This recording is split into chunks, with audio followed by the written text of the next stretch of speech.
Hey friends, let's talk about Purgatory. I've been learning some interesting things on Purgatory from St Catherine of Genoa.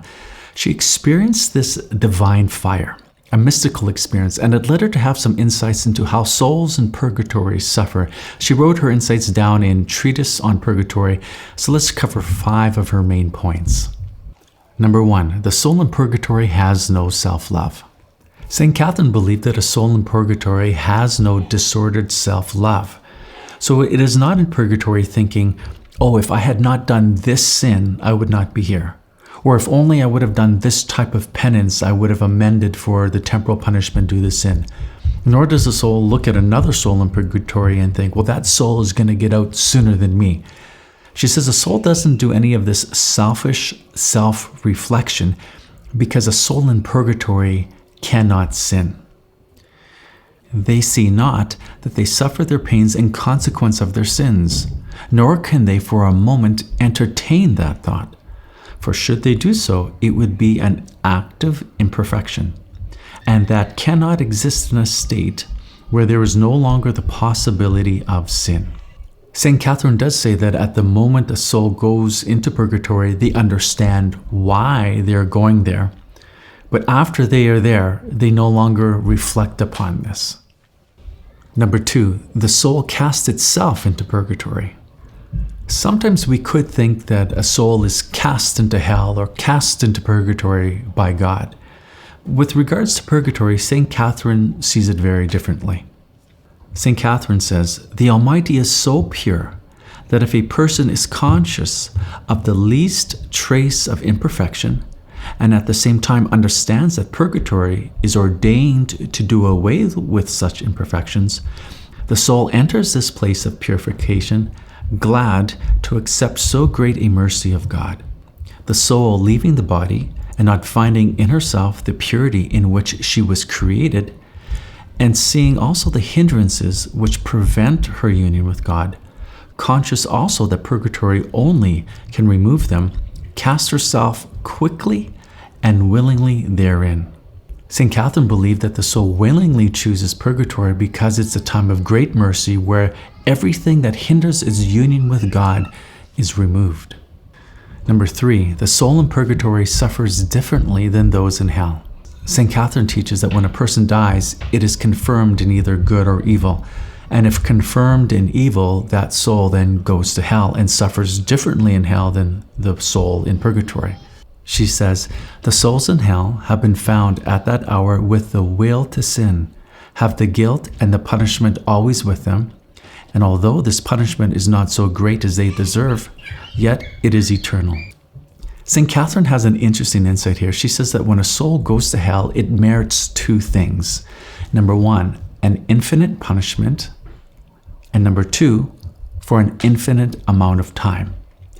Infinite punishment for an infinite amount of time. But she goes on to say that God's goodness is even shown forth in hell.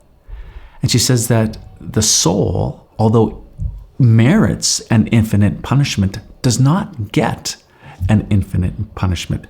She says that in God's goodness, the suffering or the intensity of that suffering is mitigated. So it's not an infinite type of suffering by its nature. But she says that a soul does get an infinite amount of time. And of course, this is consistent with the teaching of the Church that once a soul is in hell, it is in hell for all eternity. So it merits an infinite amount of time in hell. But she says the intensity of that suffering should be infinite according to justice, but in God's goodness, it's mitigated. This is different, she says, than a soul in Purgatory.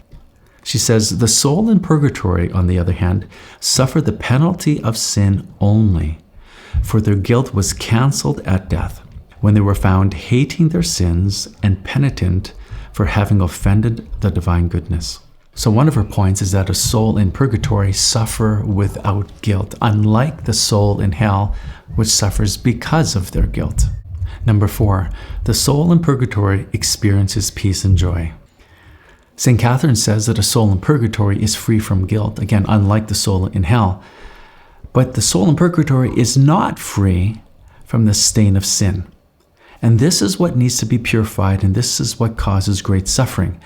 But she says that even though the soul is suffering, it is content with this and finds joy with this because it wants everything that God allows.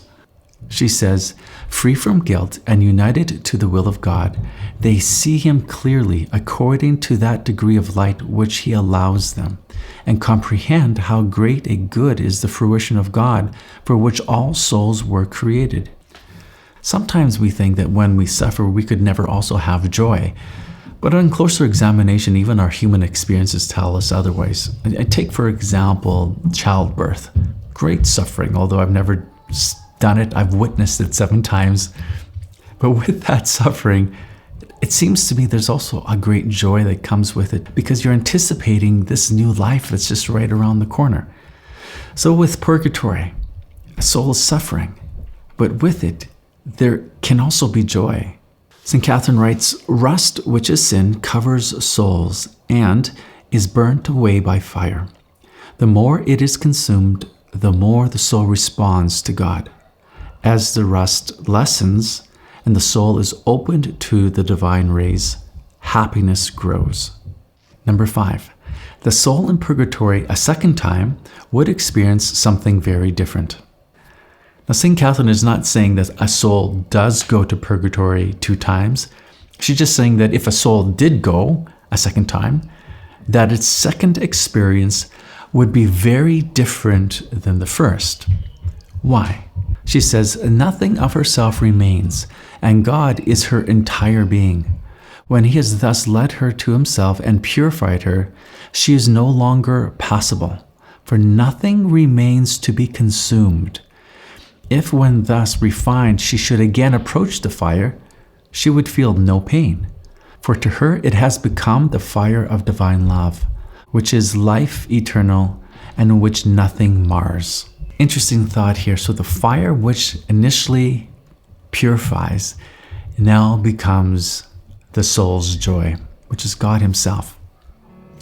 Friends, thanks for listening. Share with me below what stood out to you and why. Again, I love learning from you. At the end of this video, I'm also going to link a video to St. Gertrude's Chaplet for the souls in purgatory.